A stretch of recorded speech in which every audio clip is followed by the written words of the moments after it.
কি ভাবছো তো আমি নাইটি পরে কোথায় গেছি? অ্যাকচুয়ালি আমাদের বাড়ির পাশেই বসেছিল একটা ডাক্তার, সেটা হচ্ছে চোখের ডাক্তার। এখানে বিনামূল্যে চক্ষু পরীক্ষা করা হচ্ছিল। ভাবলাম আমার বাড়ির পাশেই যেহেতু আছে আর অনেকদিন চক্ষু পরীক্ষা করা হয় না, তার জন্য নিজের চশমাটা নিয়ে চলে গেছিলাম চোখ পরীক্ষা করতে। আর এই দেখো, প্রথমেই চশমা দেখিয়ে দেখিয়ে এইভাবে লেন্স টেস্ট করা হচ্ছিল যে আমার চোখের পাওয়ার কত। তারপরে আমার চোখ পরীক্ষা করা হয়ে গেছে, তারপরে প্রেসক্রিপশন লিখে দিচ্ছিল।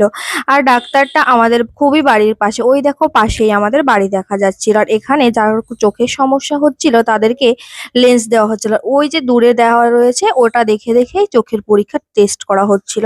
তো আমার টেস্ট করা হয়ে গেছে আর এখানে চলে এসেছিলাম চশমার জন্য। আর দেখো, আমার এই চশমাটা তো ছিল খুবই দামি, লেন্স কার্ট থেকে নেওয়া ছিল হয়তো। তারপরে এখানে যাওয়ার পরে আমাকে বলছে ওইটা লেন্স চেঞ্জ করতে হবে, কারণ চোখের পাওয়ার আরো বেড়ে গেছে।